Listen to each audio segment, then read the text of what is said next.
बिस्मिल्लाहिर्रहमानिर्रहीम। तमाम देखने वालों को मेरी तरफ से अस्सलामु अलैकुम वरहमतुल्लाहि वबरकातुहू। तो स्टूडेंट्स, आज का हमारे पास टॉपिक है जी charge on an electron by Millikan's method. कि मिलीकेन्स ने मेथड यूज़ करते हुए इलेक्ट्रॉन पे चार्ज की मैग्नीट्यूड को कैलकुलेट किया। तो उसी चीज़ को आज हम डिस्कस करने वाले हैं। तो इंट्रोडक्शन में फर्स्ट पॉइंट देखते हैं कि in 1909 Millikan measured charge on an electron. कि मिलीकेन ने और उसके दोस्तों ने मिलकर 1909 में इलेक्ट्रॉन पे चार्ज की मैग्नीट्यूड को कैलकुलेट किया। सेकंड पॉइंट क्या है जी, oil drops get charge due to friction between walls of atomiser and oil drops. तो स्टूडेंट्स, ये वाला टॉपिक आप क्लास 11th की केमिस्ट्री में भी डिस्कस कर चुके हैं। वहाँ पे हमने चार्ज करने के लिए एक्सरेज को यूज़ किया था, लेकिन यहाँ पे ऑयल ड्रॉप्स चार्ज करते हैं ड्यू टू फ्रिक्शन। अब फ्रिक्शन किसके बिटवीन होती है? Walls of atomiser and oil drops. ठीक है जी। उसके बाद थर्ड पॉइंट है जी हमारे पास, oil drops are suspended when electric force is equal to the gravitational force. ये आपका क्या है जी? प्रिंसिपल है। या प्रिंसिपल पे आप जस्ट ये वाली स्टेटमेंट भी लिख सकते हैं कि its principle is based on the Coulomb's law of electrostatic.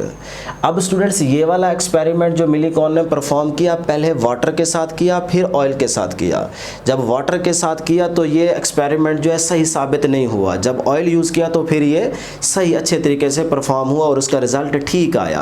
अब वाटर के साथ क्यों नहीं रिजल्ट आया और ऑयल के साथ क्यों सही रिजल्ट आया, वो चीज़ हम यहाँ पे डिस्कस करेंगे। अब इसकी कंस्ट्रक्शन को हम देख लेते हैं कि कंस्ट्रक्शन में हमारे पास यहाँ पे क्या है, एक एटोमाइजर है जिसके अंदर क्या है जी, ऑयल है। और यहाँ पे दो प्लेट्स यूज़ की गई हैं, P positive and P negative. दोनों प्लेट्स के बिटवीन जो सेपरेशन है वो क्या है जी, D। और इन प्लेट्स पे हमने पोटेंशियल अप्लाई किया हुआ है V। इस प्लेट पे पॉजिटिव और इस प्लेट पे नेगेटिव। और ये पोटेंशियल जो है हम अपनी मर्जी से कम ज़्यादा कर सकते हैं, मतलब इसको हम कंट्रोल कर सकते हैं। और इसकी अपर प्लेट पे एक सुराख होगा, मतलब होल है। वो होल इसीलिए हमने किया ताकि यहाँ से जो भी हमारे पास ऑयल ड्रॉपलेट्स हैं वो इस वाले रीजन के अंदर आ सके। ठीक है जी। और स्टूडेंट्स, यहाँ पे हमारे पास जो W1 विंडो यूज़ की गई है वो इसीलिए हमने यूज़ की है ताकि यहाँ पे सोर्स और लेंस को यूज़ करते हुए हम इस वाले रीजन के अंदर जो कुछ भी है उसको क्लियरली देख सकें। तो ये विंडो 1 हमने इसीलिए यूज़ की है। और विंडो 2 हमारे पास क्या है, एक्सरेज विंडो है, मतलब यहाँ से हम एक्सरेज को यूज़ कर सकते हैं। लेकिन हम इस एक्सपेरिमेंट में एक्सरेज यूज़ नहीं करेंगे, तो आप इस W2 वाली विंडो पे अपनी माइक्रोस्कोप को सेट कर सकते हैं। अगर आप यहाँ पे माइक्रोस्कोप सेट नहीं करना चाहते तो हमारी बुक में जिस तरह की डायग्राम दिखाई गई है उसमें हमने माइक्रोस्कोप को यहाँ एडजस्ट किया हुआ है।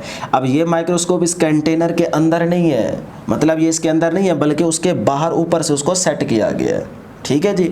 और ये हमारा सारा सिस्टम जो है ये किस में सेट किया गया है, कंटेनर के अंदर सेट किया गया है। कंटेनर हमने इसीलिए यूज़ किया ताकि जो बाहर की एक्सटर्नल एयर फोर्सेस हैं उनका यहाँ पे कोई इफेक्ट ना हो। अब इसका मतलब ये नहीं है कि यहाँ पे कोई वैक्यूम है, नहीं, ऐसा नहीं है। थोड़ी बहुत यहाँ पे एयर ज़रूर एग्जिस्ट करेगी, लेकिन हमने कंटेनर इसीलिए यूज़ किया ताकि कोई बाहर की बहुत ज़्यादा जो फोर्सेज है एयर की वो यहाँ पे इफेक्ट ना करे। तो ये थी हमारी कंस्ट्रक्शन, मतलब ये हमारे पास रियल डायाग्राम नहीं है, इसकी स्कीमेटिक डायग्राम है। अब इसकी वर्किंग स्टार्ट करते हैं कि जब ये हमारे पास ऑयल ड्रॉपलेट्स इस रीजन में पहुंचेंगे, मतलब नोजल से पास करने के बाद यहाँ पे पहुंचेंगे तो इन पे क्या आ जाएगा, चार्ज आ जाएगा। चार्ज किस वजह से आया? Due to friction. फ्रिक्शन कहाँ पे हुई? वॉल्स, एटोमाइजर की वॉल्स और ऑयल ड्रॉपलेट्स के बिटवीन जो फ्रिक्शन हुई उसकी वजह से इन ऑयल ड्रॉपलेट्स पे क्या आ जाएगा, चार्ज आ जाएगा। अब स्टूडेंट्स याद रहे, बहुत इंपॉर्टेंट, कि चार्ज यहाँ पे पॉजिटिव भी होगा, नेगेटिव भी होगा। ऐसा नहीं है कि यहाँ पे हम सिर्फ ये बात करें कि इन ड्रॉपलेट्स पे सिर्फ नेगेटिव चार्ज होगा या सिर्फ पॉजिटिव होगा, नहीं, पॉजिटिव भी होगा, नेगेटिव भी हो सकता है। लेकिन हमारे लिए यहाँ पे जो सूटेबल है या हम जिसमें इंटरेस्टेड हैं वो कौन से हैं? Negative charge. हम पॉजिटिव को यहाँ पे क्या करेंगे, इग्नोर करेंगे। तो यहाँ पे जब सारे इस रीजन में पहुँचेंगे ऑयल ड्रॉपलेट्स, तो ये ऑयल ड्रॉपलेट्स जो है ड्यू टू ग्रेविटेशनल फोर्स, जब इस रीजन पे होंगे तो यहाँ पे सिर्फ ग्रेविटेशनल फोर्स एक्ट करेगी। तो उस ग्रेविटेशनल फोर्स के इफेक्ट की वजह से ये डाउनवर्ड मूव करेंगे और इस प्लेट पे आ जाएंगे। तो कुछ ही इस प्लेट पे आएंगे, लेकिन जो यहाँ होल पे आएंगे तो इस होल से पास करते हुए वो इस रीजन के अंदर आ जाएंगे। जब इस रीजन में आएंगे तो सिर्फ एक ड्रॉपलेट हमने यहाँ पे शो किया हुआ है। अब इसका मतलब ये नहीं है कि होल से सिर्फ एक ड्रॉपलेट पास होगा, नहीं और भी होंगे, लेकिन हम यहाँ पे सिर्फ एक को कंसीडर करके उसकी मैग्नीट्यूड कैलकुलेट करना चाह रहे हैं। ठीक है जी, और ये हम कंसीडर कर रहे हैं कि हमारे पास क्या है, नेगेटिव चार्ज है, हम पॉजिटिव में इंटरेस्टेड नहीं है। तो ये हमारे पास नेगेटिव चार्ज है और यहाँ पे याद रखिएगा कि अब इसका साइज बढ़ नहीं गया, अभी भी इसका वही साइज है, लेकिन यहाँ पे हमने छोटे साइज के करके दिखाए हुए हैं। जब ये इस रीजन के अंदर आएगा तो इस लाइट के इफेक्ट की वजह से ये हमें यहाँ पे क्लियर नजर आएगा। तो साइज इसका अभी भी वही है, लेकिन हमने थोड़ा सा इसको यहाँ पे बड़ा इसीलिए दिखाया हुआ है ताकि हमें क्लियर नजर आए। ठीक है जी, तो जैसे ही इस रीजन के अंदर पहुंचेगा ये नेगेटिव चार्ज, तो इस पे अब दो फोर्सेस एक्ट करेंगी। याद रहे कि जब यहाँ पे होगा ये चार्ज तो फिर इस पे एक फोर्स एक्ट करेगी, ग्रेविटेशनल फोर्स। लेकिन जैसे ही इस होल से पास होकर ये चार्ज यहाँ इस रीजन में पहुँचेगा तो फिर इस पे एक और फोर्स भी एक्ट करेगी, वो होगी इलेक्ट्रिक फोर्स। तो यहाँ पहुँचते इस पे दो फोर्सेस एक्ट करेंगी, एक ग्रेविटेशनल फोर्स और एक इलेक्ट्रिक फोर्स। अब इलेक्ट्रिक फोर्स की डायरेक्शन क्या होगी, अपवर्ड, और ग्रेविटेशनल फोर्स की डायरेक्शन क्या होगी, डाउनवर्ड। अब ये दोनों फोर्सेस जब इक्वल होंगी तो फिर ये चार्ज यहाँ पे क्या हो जाएगा, रुक जाएगा। अब ये कैसे रुकता है जी, देखें अब हमें तो नहीं पता कि इलेक्ट्रिक फोर्स ज़्यादा होगी या ग्रेविटेशनल फोर्स ज़्यादा होगी, तो हम क्या करेंगे स्टूडेंट्स, हम इस तरह से यहाँ से पोटेंशियल कंट्रोल करेंगे, इस तरह से यहाँ पे हमें पोटेंशियल को एडजस्ट करना होगा कि जो हमारी इलेक्ट्रिक फोर्स होगी वो ग्रेविटेशनल फोर्स के बराबर हो जाए। जैसे ही दोनों फोर्सेस बराबर होंगी तो ये चार्ज यहाँ पे क्या करेगा, रुक जाएगा। तो उस टाइम फिर हम इस चार्ज की वैल्यू या मैग्नीट्यूड को कैलकुलेट करेंगे। अब जो इलेक्ट्रिक फोर्स है वो अपवर्ड डायरेक्शन में होगी, क्यों, क्योंकि हमारे पास जो इलेक्ट्रिक फील्ड की डायरेक्शन है वो क्या है, पॉजिटिव टू नेगेटिव, डाउनवर्ड। अब इस चार्ज नेगेटिव चार्ज को ये पॉजिटिव प्लेट क्या करेगी, अट्रैक्ट करेगी, और ये नेगेटिव इसको रिपेल करेगी। इसका मतलब इलेक्ट्रिक फोर्स जो यहाँ पे एक्ट करेगी वो अपवर्ड डायरेक्शन में करेगी। तो इसीलिए इलेक्ट्रिक फोर्स अपवर्ड और ग्रेविटेशनल फोर्स डाउनवर्ड। तो यहाँ से पोटेंशियल इस तरह से एडजस्ट करें कि दोनों फोर्सेस क्या हो जाएं, बराबर। तो जब बराबर होंगी तो चार्ज यहाँ पे रुक जाएगा और उस टाइम हम चार्ज की मैग्नीट्यूड को कैलकुलेट कर लेंगे। याद रहे कि जब चार्ज यहाँ पे रुका हुआ होगा उस टाइम ड्रैग फोर्स एक्ट नहीं करेगी। ड्रैग फोर्स तब एक्ट करती है जब आपका ऑब्जेक्ट मूव करता है। ठीक है जी, तो यहाँ पे जब दोनों फोर्सेस इक्वल होंगी तो फिर हमारे पास क्या रिजल्ट आएगा, मैग्नीट्यूड चार्ज की क्या होगी उसको हम कैलकुलेट करते हैं। तो यही बात लिखी हुई है कि a droplet is suspended between two plates, P positive P negative. मतलब जब ड्रॉपलेट जो है वो यहाँ पे सस्पेंड होगा बिटवीन द टू प्लेट्स तो फिर हमारे पास क्या रिजल्ट होगा, इलेक्ट्रिक फोर्स जो है वो ग्रेविटेशनल फोर्स के इक्वल होगी। यही कंडीशन हमने लगाई है ना अभी। तो इलेक्ट्रिक फोर्स किसके इक्वल होती है जी, क्यू ई के, और ग्रेविटेशनल फोर्स किसके इक्वल होती है, एम जी के। तो ये बन गई हमारे पास इक्वेशन 1। तो यहाँ पे देखिएगा कि हमारे पास इलेक्ट्रिक पोटेंशियल ग्रेडियंट वाला रिलेशन क्या है, E is equal to V over D। तो अब यही E की वैल्यू इस इक्वेशन पे पुट कर दें 1 में। तो ये हमारे पास E की जो भी वैल्यू है इसको यहाँ पे पुट करें और यहाँ से Q चार्ज की वैल्यू को कैलकुलेट करें। तो ये चार्ज की वैल्यू आपके पास क्या आएगी, mgd ओवर V। तो इस इक्वेशन को हम नाम देंगे जी 2 का। तो यहाँ से हमने चार्ज की मैग्नीट्यूड को कैलकुलेट करना है। और ये डायग्राम हमने वही बात की, यहाँ वाली जो बात की है उसी की डायग्राम बनाई है कि जब ये चार्ज रुका हुआ होगा तो यहाँ पे जो इलेक्ट्रिक फोर्स होगी वो अपवर्ड डायरेक्शन में होगी और जो ग्रेविटेशनल फोर्स होगी वो डाउनवर्ड होगी।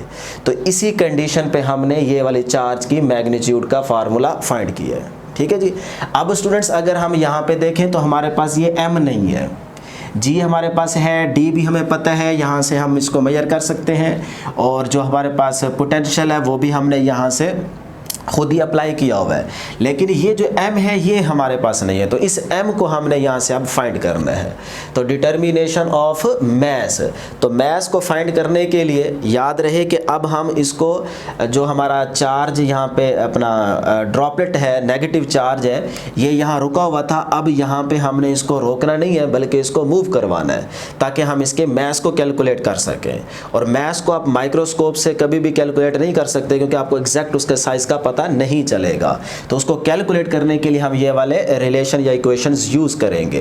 तो अब स्टूडेंट्स कैसे मैथ्स को हम फाइंड करेंगे कि हमने जो यहाँ से पोटेंशियल इस तरह से एडजस्ट किया हुआ था कि दोनों फोर्सेस बराबर हो जाए, अब यहाँ से हमने इस पोटेंशियल को यहाँ से रिमूव कर देना है, मतलब इसको हमने यहाँ से क्या कर देना है, ऑफ कर देना है। तो जैसे ही हम इसको ऑफ करेंगे तो ये ड्रॉपलेट हमारा डाउनवर्ड डायरेक्शन में मूव करेगा ड्यू टू ग्रेविटेशनल फोर्स। तो जैसे ही यहाँ से मूव करेगा डाउनवर्ड, तो इसका मतलब इस पे एक और फोर्स एक्ट करेगी जो कि ड्रैग फोर्स होगी। ड्रैग फोर्स तब एक्ट करती है जब आपके पास मीडियम एग्जिस्ट करे। अब यहाँ पे मीडियम कौन सा है, एयर, थोड़ी बहुत तो एयर ज़रूर होगी ना, तो उसकी वजह से ये वाला जो ऑब्जेक्ट है इस पर ड्रैग फोर्स एक्ट करेगी क्योंकि ये डाउनवर्ड डायरेक्शन में मूव कर रहा है। तो ड्रैग फोर्स जो एक्ट करेगी वो उस ग्रेविटेशनल फोर्स के अपोजिट होगी। तो इसी चीज़ को हमने यहाँ पे मेंशन किया हुआ है कि देखें जब ये ड्रॉपलेट डाउनवर्ड मूव करेगा ड्यू टू ग्रेविटी mg की वजह से, ठीक है, तो इस पे एक ड्रैग फोर्स एक्ट करेगी जो कि अपवर्ड डायरेक्शन में होगी। तो हम कंसीडर कर लेते हैं कि जब ये ड्रॉपलेट यहाँ से डाउनवर्ड मूव करेगा तो कुछ देर के बाद ये टर्मिनल वेलोसिटी को अटेन कर लेगा। तो जब ये टर्मिनल वेलोसिटी को अटेन करेगा तो उस टाइम एक्सेलरेशन की वैल्यू क्या हो जाएगी, ज़ीरो। एक्सेलरेशन ज़ीरो का मतलब ये है कि इस पे नेट फोर्स की वैल्यू क्या है, ज़ीरो। तो उस टाइम जब ये टर्मिनल वेलोसिटी को अटेन कर चुका होगा तो उस टाइम हमारे पास जो ड्रैग फोर्स होगी वो ग्रेविटेशनल फोर्स के इक्वल होगी। तो जैसे इक्वल होगी इसी बात को हम यूज़ करते हुए यहाँ पे मैथ्स को कैलकुलेट करेंगे। तो मैंने लिखा है यहाँ पे upward force is equal to downward force. Upward force क्या है जी, ड्रैग फोर्स। ड्रैग फोर्स क्या होती है, 6 pi eta r into terminal velocity is equal to downward force क्या है जी, वेट वाली mg। तो यहाँ हमने यूज़ कर दिया mg। अब स्टूडेंट्स यहाँ से हमें क्या चाहिए, ये वाला m कैलकुलेट करना है। तो इस m को हम यहाँ से फाइंड करते हैं, m अपनी जगह पे, g मल्टीप्लाई और इधर जाके क्या हो जाएगा, डिवाइड। तो ये हमारे पास इक्वेशन बन गई 3। इसको हमने 3 इक्वेशन का नाम दे दिया। तो अब स्टूडेंट्स अगर हमें ये मास कैलकुलेट करना है तो इसके लिए हमें 6 पाई ईटा, ईटा हमारे पास क्या है, विस्कोसिटी ऑफ एयर, और जी क्या है, ग्रेविटेशनल एक्सेलरेशन। लेकिन जो ये आर है, रेडियस, ड्रॉपलेट का रेडियस, ये हमारे पास नहीं है, और ये टर्मिनल वेलोसिटी भी नहीं है। इसका मतलब ये दोनों होंगी तो हमें m मिलेगा, और यही m हम यहाँ पे पुट करेंगे तो हमें चार्ज की मैग्नीट्यूड मिलेगी। तो अब हमारा टारगेट क्या है, इस रेडियस r को फाइंड करना और vt को फाइंड करना। तो अब हम यहाँ पे यूज़ करते हैं डिटर्मिनेशन ऑफ r की वैल्यू को फाइंड करते हैं। तो as we know that density is equal to mass over volume. अब वॉल्यूम किसके इक्वल होगा, क्योंकि हमारे पास जो ड्रॉपलेट है ये स्फेरिकल है, तो स्फेयर का जो हमारे पास वॉल्यूम होता है वो क्या होता है, 4/3 पाई r का क्यूब। तो यहाँ पे यूज़ करें, यहाँ से m को कैलकुलेट करें, m अपनी जगह पे, वॉल्यूम इधर जाके मल्टीप्लाई हो जाएगा, रो अपनी जगह पे, वॉल्यूम की जगह लिखा 4/3 पाई r का क्यूब। तो ये बन गई क्वेश्चन नंबर 4। अब स्टूडेंट्स देखें 3 और 4 को हम कंपेयर करने लगे हैं। तो कंपेयरिंग इक्वेशन 3 एंड 4, 3 और 4 की लेफ्ट साइड इक्वल है तो राइट साइड भी इक्वल होगी। तो ये राइट साइड हमने यहाँ पे इक्वल कर दी, ठीक है जी। अब स्टूडेंट्स देखिएगा कि 2 3 द 6, 2 3 द 6 और 2 2 द 4, और ये पाई पाई से कैंसिल, और एक आर से कैंसिल, यहाँ पे बाकी आर स्क्वायर वैसे का वैसे आ जाएगा। मतलब एक आर यहाँ से इस आर से कैंसिल हो गया, पीछे क्या रह जाएगा, यहाँ पे आर स्क्वायर रह जाएगा। तो अब यहाँ से आप कैलकुलेट करें, 3 eta v t is equal to 2/3 r square rho into g. ये वाला जी डिवाइड हो रहा है ना, उधर जाके क्या हो जाएगा, मल्टीप्लाई हो जाएगा। तो अब इस इक्वेशन से हमने आर स्क्वायर फाइंड करना है। तो ये आर स्क्वायर अपनी जगह पे, और ये सारी चीज़ें इधर जाके मल्टीप्लाई हो जाएंगी। तो ये हमारे पास आर स्क्वायर का रिजल्ट आ जाएगा। तो अगर हमें इस रिजल्ट से सिर्फ आर को कैलकुलेट करना है तो आर अपनी जगह पे, दोनों साइड पे क्या लेंगे, स्क्वायर रूट लेंगे। तो इस साइड वाला स्क्वायर जो है स्क्वायर रूट से कैंसिल हो जाएगा, और उस साइड पे स्क्वायर रूट आ जाएगा। तो ये हमारे पास बन गई इक्वेशन 5। अब इस इक्वेशन 5 में हमें r मिल गया, लेकिन जैसे हमें r का फार्मूला मिला तो इसमें हमने गौर किया कि vt की वैल्यू हमारे पास नहीं है, टर्मिनल वेलोसिटी की वैल्यू नहीं है। तो अब हम टर्मिनल वेलोसिटी को कैसे फाइंड करेंगे, टर्मिनल वेलोसिटी का रिलेशन होता है जी s/t, यही फार्मूला होता है, v is equal to s/t। अब हमें चाहिए s और t, तो इसे कैसे फाइंड करेंगे, देखिएगा कि जब ये वाला ड्रॉपलेट डाउनवर्ड मूव करेगा तो इसका मतलब कुछ ना कुछ ये टर्मिनल वेलोसिटी अटेन करने के बाद डिस्टेंस कवर करेगा और उसे कुछ ना कुछ टाइम भी लगेगा। तो इसका मतलब S और T हम यहाँ से फाइंड करेंगे, तो इसी चीज़ को हम माइक्रोस्कोप की स्केल पे फाइंड करेंगे डिस्टेंस को, और टाइम जो है वो स्टॉप वॉच से फाइंड करेंगे। अब यही चीज़ मैंने माइक्रोस्कोप की जो स्केल है उसको यहाँ पे बनाया हुआ है कि लेट करें कि जब ये ड्रॉपलेट यहाँ पे होगा, अब ये डाउनवर्ड मूव करेगा, तो जैसे ही यहाँ से डाउनवर्ड ये मूव करेगा, मतलब पोटेंशियल ऑफ करने के बाद जैसे ही डाउनवर्ड मूव करेगा, तो हम करते हैं कि यहाँ से जब ये यहाँ पे पहुँचेगा तो ये टर्मिनल वेलोसिटी को अटेन कर लेगा। तो जब टर्मिनल वेलोसिटी को ये अटेन कर लेगा तो उसके बाद ये कुछ स्पेसिफिक डिस्टेंस कवर करेगा, कुछ टाइम के बाद ये स्पेसिफिक डिस्टेंस कवर करेगा। तो हम लेट कर लेते हैं कि टर्मिनल वेलोसिटी अटेन करने के बाद ये यहाँ से लेकर यहाँ तक ये इसने कुछ स्पेसिफिक डिस्टेंस जो है वो कवर किया है ड्रॉपलेट ने। तो इस इंटरवल में हमने स्टॉप वॉच से टाइम मेजर कर लेना है, और ये हमारे पास क्या आ जाएगा, डिस्टेंस आ जाएगा। तो डिस्टेंस यहाँ से आ गया और टाइम आपने नोट किया होगा, तो S भी आपको मिल गया, T भी मिल गया, दोनों वैल्यूज आप यहाँ पे पुट करेंगे तो आपको टर्मिनल वेलोसिटी मिल जाएगी। अब स्टूडेंट्स ये टर्मिनल वेलोसिटी यहाँ पे पुट करें तो यहाँ से आपको R मिलेगा, इस R की वैल्यू आप यहाँ पे पुट करें और Vt की वैल्यू पुट करें, और ये सारी वैल्यूज आपके पास गिवन है। तो यहाँ से आपको क्या मिलेगा, M। यही M की वैल्यू यहाँ पुट करेंगे तो आपको चार्ज की मैग्नीट्यूड मिल जाएगी। ठीक है जी। तो मिलीकॉन ने जो इस रिलेशन को यूज़ करते हुए चार्ज की मैग्नीट्यूड कैलकुलेट की, तो वो एक बेसिक वैल्यू आई जो कि क्या थी, 1.6 मल्टीप्लाई 10⁻⁻⁹ कॉलम। तो ये एक मिनिमम वैल्यू थी of the charge on an electron. लेकिन ये जो हमारे पास ऑयल ड्रॉपलेट्स है, इन पे जो चार्ज की मैग्नीट्यूड या वैल्यू आई वो इस बेसिक वैल्यू का मल्टीपल आया, इस मिनिमम वैल्यू का मल्टीपल आया, कोई भी मल्टीपल हो सकता है। तो इसीलिए हम यहाँ पे कह सकते हैं quantization Q is equal to NE, मतलब इसे हम क्वांटाइजेशन का भी नाम देते हैं, Q is equal to NE। क्या मतलब कि जो भी इन ऑयल ड्रॉपलेट्स पे चार्ज की वैल्यू है, चार्ज की जो भी वैल्यू है वो इस बेसिक वैल्यू का मल्टीपल होगा, वो इस बेसिक वैल्यू का मल्टीपल होगा। तो ये जो हमारे पास है मिनिमम वैल्यू थी चार्ज की ऑन एन इलेक्ट्रॉन, वो क्या थी, 1.6 मल्टीप्लाई 10⁻⁻⁹ कॉलम। इलेक्ट्रॉन है तो आप नेगेटिव यहाँ पे यूज़ कर सकते हैं।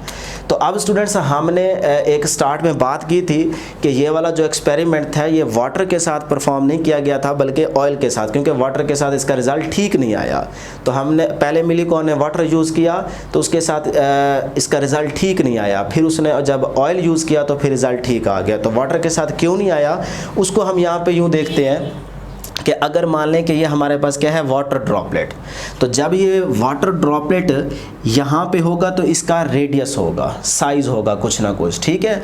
लेकिन जब ये वाटर ड्रॉपलेट इस तरह से डाउनवर्ड मूव करना स्टार्ट करेगा तो जैसे जैसे ये मूव करेगा तो ये क्या होता जाएगा, एवेपोरेट होता जाएगा।